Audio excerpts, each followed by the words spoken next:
Bismillahirrahmanirrahim. Dear students, welcome to our class of object orientation. हम operator overloading पढ़ रहे हैं जिसमें हम मुख्तलिफ़ किस्म के जो ऑपरेटर्स हैं उनकी ओवरलोडिंग भी देख रहे हैं और साथ ही साथ उनका प्रैक्टिकल भी हो रहा है। आज का हमारा मौजू है स्ट्रीम इंसर्शन ऑपरेटर और स्ट्रीम एक्सट्रैक्शन ऑपरेटर की ओवरलोडिंग। ये दोनों ऑपरेटर बुनियादी तौर पे C++ में स्ट्रीम एक्सट्रैक्शन और स्ट्रीम इंसर्शन के लिए इस्तेमाल होते हैं। यानी जो हमारी बिट स्ट्रीम है उसमें से डाटा एक्सट्रैक्ट करने के लिए और बिट स्ट्रीम में डाटा इंसर्ट करने के लिए हमारे ये दोनों ऑपरेटर इस्तेमाल होते हैं। और इनपुट और दोनों जो हमारी स्ट्रीम्स हैं, एक इनपुट स्ट्रीम कहलाती है और एक आउटपुट स्ट्रीम कहलाती है। आउटपुट स्ट्रीम के लिए हम डाटा आउटपुट स्ट्रीम में इंसर्ट कर देंगे अपने वेरिएबल से, जो भी राइट हैंड साइड पे होगा या जो भी ऑब्जेक्ट होगा उसका डाटा हम इंसर्ट कर देंगे और इनपुट स्ट्रीम की सूरत में जो हमारी इनपुट स्ट्रीम में डाटा आ रहा होगा वो हम वहां से एक्सट्रैक्ट करवा लेंगे। जो हमारी iostream.h वाली लाइब्रेरी है, ये बाय डिफॉल्ट इन दोनों ऑपरेटर्स को बिल्ट इन डाटा टाइप्स के लिए इसने ओवरलोड किया हुआ है और हमें बिल्ट इन डाटा टाइप्स के लिए इसको ओवरलोड करने की ज़रूरत नहीं पड़ती। लेकिन जो नई डाटा टाइप्स हैं, जैसे स्ट्रिंग की क्लास हमने पिछली जो स्लाइड्स थी आपने असाइनमेंट ऑपरेटर की उसमें देखा, तो स्ट्रिंग की क्लास में जैसे हमने असाइनमेंट ऑपरेटर को ओवरलोड किया था स्ट्रिंग क्लास के लिए, इस तरह किसी नई क्लास के लिए अगर आपने दोनों ये जो ऑपरेटर्स हैं इनको अगर ओवरलोड करना है तो फिर हमें अपनी तरफ से उसके फंक्शंस लिखने पड़ेंगे।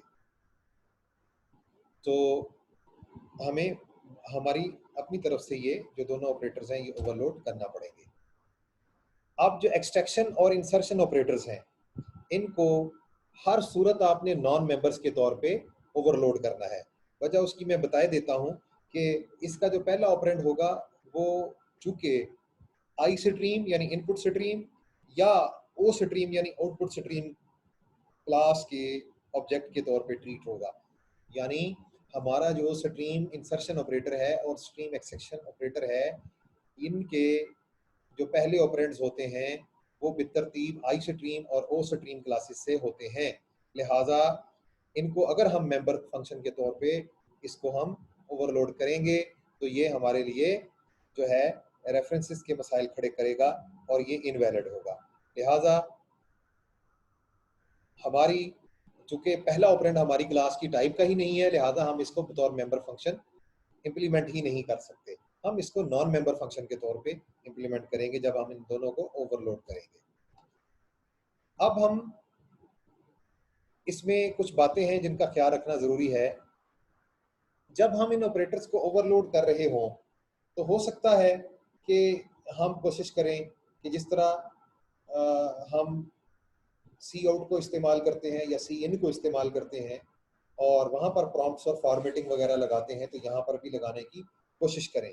लेकिन ज़रा सोचिए कि हमारा प्रोग्राम जो है वो हर बार जब भी ओवरलोडेड ऑपरेटर को इस्तेमाल कर रहा है तो हर बार कोई इंटीजर या फ्लोट या कोई करैक्टर वेरिएबल जो है उसके लिए प्रॉम्प्ट कर रहा है, फिर वो ले रहा है। तो ये बड़ा टीजिंग किस्म का काम है और बाज़ सूरतों में तो ये इम्पॉसिबल भी हो जाता है कि इसको इम्प्लीमेंट किया जाए। और दूसरी सूरत ये भी है कि हो सकता है कि आपकी ये जो इनपुट है, जो ओवरलोडेड इनपुट है, ये किसी फाइल ने रीडायरेक्ट की हो, तो हम बुनियादी तौर पे जो प्रॉम्प्ट्स वगैरह होते हैं ओवरलोडिंग में उससे ज़रा गुरेज करते हैं। हाँ, ये दूसरी बात है कि जब हम इन ऑपरेटर्स को एक्सप्लिसिटली कहीं इस्तेमाल करते हैं, जैसे सी आउट में इस्तेमाल करते हैं, वहाँ पर हमें प्रॉम्प्ट्स वगैरह को लगाना मजबूरी है। अब हमारे दोनों जो ऑपरेटर्स हैं यानी स्ट्रीम एक्सट्रैक्शन ऑपरेटर और स्ट्रीम इंसर्शन ऑपरेटर, इन दोनों की वर्किंग कैसे होती है इससे तो आप ऑलरेडी वाकिफ हैं। मैं एक बार आपके जो प्रीवियस नॉलेज है उसको रिवाइज करवाते हुए ये बताता चलूं कि हमारा जो स्ट्रीम एक्सट्रैक्शन ऑपरेटर है ये कैसे काम करता है। ये हमारी जो बिट स्ट्रीम होती है जो कि आईओ यूनिट से हमारे पास आ रही होती है, यानी वो बिट स्ट्रीम जो होती है उसमें जो डाटा हमने इनपुट किया है उसमें से डाटा को बिट्स को एक्सट्रैक्ट करता है। और जो हमारा डेफिनेटली डेफिनेटली जो हमारा स्ट्रीम एक्सट्रैक्शन ऑपरेटर है, ये पक्की बात है कि इसने बिट स्ट्रीम को मॉडिफाई तो करना ही है, क्योंकि इसने वहां से डाटा निकालना है। लिहाजा ये बात कन्फर्म हो गई, और ये आप बात अपने दिल में बिठा लीजिए कि जो स्ट्रीम एक्सट्रैक्शन ऑपरेटर है, इसने हमारा चूंकि इनपुट करवानी है और इसने बिट स्ट्रीम को पढ़ना है, तो लिहाजा ये दूसरे ऑब्जेक्ट को लाजमी मॉडिफाई करेगा। जब ये मॉडिफाई करेगा, उसमें वैल्यू डालेगा बिट स्ट्रीम से उठा के, तो लिहाजा हम जब भी इसको स्ट्रीम एक्सट्रैक्शन ऑपरेटर को जब भी ओवरलोड करें, तो जो दूसरा हमारा रेफरेंस होगा ऑपरेंड का, दूसरा ऑपरेंड होगा, वो बतौर रेफरेंस पास होगा। जबकि इसके बरक्स जो हमारा स्ट्रीम इंसर्शन ऑपरेटर है, इसने सिर्फ आउटपुट करवानी होती है, इसने जो सेकंड ऑपरेंड है इसको मॉडिफाई नहीं करना होता, इसने सिर्फ सेकंड ऑपरेंड के कंटेंट्स उठा के बिट स्ट्रीम में इंसर्ट कर देने होते हैं। लिहाजा जो हमारा आउटपुट ऑपरेटर है, यानी स्ट्रीम इंसर्शन ऑपरेटर, इसने दूसरे ऑब्जेक्ट को बिल्कुल छेड़ना नहीं होता। लिहाजा हम इसमें जब दूसरा ऑब्जेक्ट बतौर आर्गुमेंट पास करें, तो उसको कॉन्स्ट के तौर पे, यानी कांस्टेंट रेफरेंस के तौर पे पास करें, ताकि उसमें किसी भी किस्म की मॉडिफिकेशन की कोई गुंजाइश ना रहे। अब तीसरी और आखिरी बात ये है कि ये दोनों जो हमारे स्ट्रीम इंसर्शन ऑपरेटर हैं और स्ट्रीम एक्सट्रैक्शन ऑपरेटर हैं, ये बुनियादी तौर पे इनपुट स्ट्रीम और आउटपुट स्ट्रीम क्लासेस से बिलोंग करते हैं। तो जब भी आप स्ट्रीम एक्सट्रैक्शन ऑपरेटर को ओवरलोड करें, तो इसकी जो रिटर्न टाइप होगी, ये इनपुट स्ट्रीम क्लास का ऑब्जेक्ट रेफरेंस होगा। इसी तरह से जब स्ट्रीम इंसर्शन ऑपरेटर को आप ओवरलोड करोगे, तो इसका जो रिटर्न टाइप होगी वो ओ स्ट्रीम यानी आउटपुट स्ट्रीम का एक रेफरेंस ऑब्जेक्ट होगा। और इनमें इनके जो आर्गुमेंट्स होंगे, पहला आर्गुमेंट स्ट्रीम एक्सट्रैक्शन ऑपरेटर की सूरत में इनपुट स्ट्रीम का रेफरेंस होगा, और दूसरा आर्गुमेंट जो भी आप जिस क्लास के लिए ओवरलोड कर रहे हैं उसका ऑब्जेक्ट और उसका रेफरेंस होगा। जबकि हमारे स्ट्रीम इंसर्शन ऑपरेटर में पहला आर्गुमेंट जो होगा वो आउटपुट स्ट्रीम ऑब्जेक्ट का रेफरेंस होगा, वो स्ट्रीम क्लास का, और दूसरा आर्गुमेंट जो होगा वो जिस क्लास के लिए आप ओवरलोड कर रहे हैं उस क्लास का कॉन्स्ट रेफरेंस होगा। तो ये दो चीज़ें आपने क्लियरली समझ ली। आगे बढ़ते हैं, हमारे इन दोनों जो हमारे ऑपरेटर्स हैं, इनकी ओवरलोडिंग की स्ट्रिंग की वही क्लास की मिसाल देख लेते हैं। हमारे पास हमने चूंकि नॉन मेंबर के तौर पे इसको इम्प्लीमेंट करना है, तो ये हमारी मजबूरी है हाँ कि हम इसको फ्रेंड जो फंक्शन है उसके तौर पे इम्प्लीमेंट करें, क्योंकि फ्रेंड फंक्शंस जो होते हैं ये आपको इजाज़त देते हैं कि आप प्राइवेट डाटा को भी थ्रू फ्रेंड कीवर्ड जो है वो इसमें प्राइवेट और प्रोटेक्टेड भी आप इसमें एक्सेस कर सकते हैं। तो यहाँ पर देखें, हमारे ने जो स्ट्रीम एक्सट्रैक्शन ऑपरेटर है, इसका प्रोटोटाइप जो है ओवरलोडिंग के लिए प्रोटोटाइप यहाँ पे हमने लिख दिया, फ्रेंड कीवर्ड इस्तेमाल किया, आई स्ट्रीम बुनियादी तौर पे आई स्ट्रीम क्लास है, एंड यानी ये रेफरेंस है, ऑपरेटर हमारा कीवर्ड है, और यही वो हमारे जो दो ग्रेटर देन साइन है, ये हमारा स्ट्रीम एक्सट्रैक्शन ऑपरेटर है। उसके बाद पैरेंथेसिस के अंदर आई स्ट्रीम क्लास का पहला ऑपरेंड रेफरेंस और दूसरा जो है वो स्ट्रिंग क्लास का रेफरेंस। इसी तरह से हमने स्ट्रीम इंसर्शन ऑपरेटर को चूंकि ओवरलोड करना है, तो इसको भी बतौर फ्रेंड फंक्शन हम इंप्लीमेंट कर रहे हैं। प्रोटोटाइप में फ्रेंड कीवर्ड इस्तेमाल किया, वो स्ट्रीम क्लास का रेफरेंस इसकी रिटर्न टाइप होगी, ऑपरेटर कीवर्ड होगा और दो लेस देन साइन, यानी यही हमारे जो स्ट्रीम इंसर्शन ऑपरेटर के सिंबल हैं वो हैं। उसके बाद जो पैरेंथेसिस है, इसके अंदर वो स्ट्रीम क्लास का रेफरेंस पहला ऑपरेंड, और दूसरा जो ऑपरेंड होगा आर्गुमेंट के तौर पे वो स्ट्रिंग क्लास का कॉन्स्ट रेफरेंस। आगे क्लास की डेफिनेशन है, वो जो भी आप क्लास के अंदर चीज़ें डिफाइन करें। उसके बाद प्राइवेट मेंबर्स में एक स्ट्रिंग हमारा पॉइंटर है, कैरेक्टर पॉइंटर है जिसका नाम है str, और एक इंटीजर हमारा वेरिएबल है जिसका नाम है len। ये दो प्राइवेट डाटा मेंबर्स हैं। इसके बाद क्लास डेफिनेशन ख़त्म हो गई।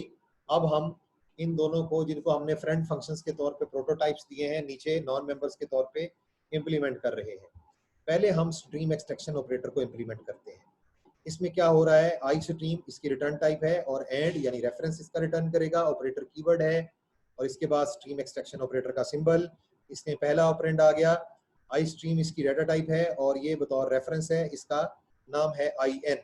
और उसके बाद स्ट्रिंग रेफरेंस है एंड एस। उसके बाद एक हमारे पास टेम्परेरी कैरेक्टर एरे हमने 100 कैरेक्टर्स की ले ली, और हमने क्या किया कि अपने जो हमारी इनपुट स्ट्रीम है उसका नाम यहाँ पे बता दिया। इनपुट स्ट्रीम हमारी जो बुनियादी तौर पे यहाँ पे रेफर हुई है वो है IN के नाम से, ये कोई और नाम भी हो सकता है। इनपुट स्ट्रीम में आपने टेम्प वेरिएबल के अंदर जो कुछ भी है वो आपने एक्सट्रैक्ट करवा दिया यहाँ पर स्ट्रीम एक्सट्रैक्शन ऑपरेटर के जरिए। उसके बाद आपने लेंथ में s.len is equal to strlen temp, यानी हमारे टेम्प में जो जितनी लेंथ है वो हमारे जो स्ट्रिंग ऑब्जेक्ट है उसकी लेंथ में लेंथ को कॉपी कर दें, और s की str में न्यू करेक्टर s.len +1 एक नई यानी डायनामिक एक नई करेक्टर एरे जो है वो डिक्लेयर करवा के str में इनिशियलाइज कर दें। उसके बाद जो टेम्प में के अंदर आपने इनपुट करवाई है उसको जो हमारा str जो करेक्टर एरे है उसमें उसको कॉपी कर दीजिए strcpy के जरिए, और हमारा जो इनपुट स्ट्रीम का ऑब्जेक्ट है उसको रिटर्न कर दीजिए। दोबारा देखिए हमारा जो इनपुट स्ट्रीम का बुनियादी तौर पे स्ट्रीम एक्सट्रैक्शन ऑपरेटर है उसको कैसे हम इम्प्लीमेंट कर रहे हैं। आई स्ट्रीम एंड ये बुनियादी तौर पे reference of input stream return करेगा। आगे इसके पैरामीटर्स में इनपुट स्ट्रीम का एक रेफरेंस है जिसका नाम है IN, और एक स्ट्रिंग क्लास का रेफरेंस है जिसका नाम है S। तो हमने एक करेक्टर एरे टेम्प के नाम से 100 करेक्टर्स की यहाँ पे डिक्लेयर करवा दी, और उस करेक्टर एरे को हमने जो इनपुट स्ट्रीम है उसमें एक्सट्रैक्ट करवा दिया। तो ये बुनियादी तौर पे इनपुट स्ट्रीम में इनपुट हो जाएगी। उसके बाद हमारे पास जो लेंथ है वो हमने टेम्प की लेंथ इसमें कॉपी कर ली, और str जो हमारे लेफ्ट हैंड साइड पे बुनियादी तौर पे जो हमारा करंट ऑब्जेक्ट है जो आर्गुमेंट के तौर पे पास हुआ है जिससे हम डाटा एक्सट्रैक्ट कर रहे हैं, वो str में हमने एक नया करेक्टर एरे डिक्लेयर किया जिसकी लेंथ जो है वो 100 से एक मेंबर ज्यादा होगी यानी 101 होगी। उसके बाद हमने स्ट्रिंग को कॉपी किया टेम्प को s.str में कॉपी करने के बाद हमने जो इनपुट स्ट्रीम का जो ऑब्जेक्ट है उसको रिटर्न करवा दिया। उसके बाद हमारा आउटपुट स्ट्रीम जो है वो कैसे स्ट्रीम इंसर्शन ऑपरेटर यानी आउटपुट स्ट्रीम वाला हमारा ऑपरेटर वो कैसे ओवरलोड हो रहा है, उसकी रिटर्न टाइप भी ओ स्ट्रीम का रेफरेंस है। उसके बाद इसके आर्गुमेंट्स में आए आप, इसमें पहला आर्गुमेंट है आउटपुट स्ट्रीम क्लास का एक रेफरेंस ओ के नाम से, और इसका दूसरा आर्गुमेंट है एक कांस्टेंट स्ट्रिंग क्लास का ऑब्जेक्ट जिसका नाम है S। इसमें चूंकि हमने जो स्ट्रिंग हमारा str का वेरिएबल है जो कांस्टेंट रेफरेंस के तौर पे पास हुआ है s.str, इसको जो हमारी आउटपुट स्ट्रीम है इस पर इंसर्ट कर दिया इस इंसर्शन ऑपरेटर के जरिए, और इसके बाद हमने हमारा जो आउटपुट स्ट्रीम का ऑब्जेक्ट है उसको रिटर्न कर दिया।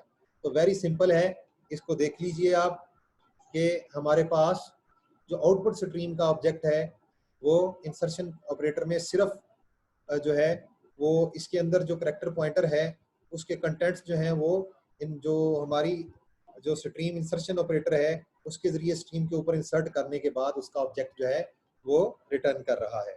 तो डियर स्टूडेंट्स, ये हमारा स्ट्रीम इंसर्शन और स्ट्रीम एक्सट्रैक्शन ऑपरेटर की ओवरलोडिंग का तरीक़ेकार है। इंशाल्लाह नेक्स्ट टाइम मैं इसका प्रैक्टिकल जो है वो डेव C++ में उसके साथ हाजिर होगा। तो तब तक के लिए अल्लाह हाफिज़।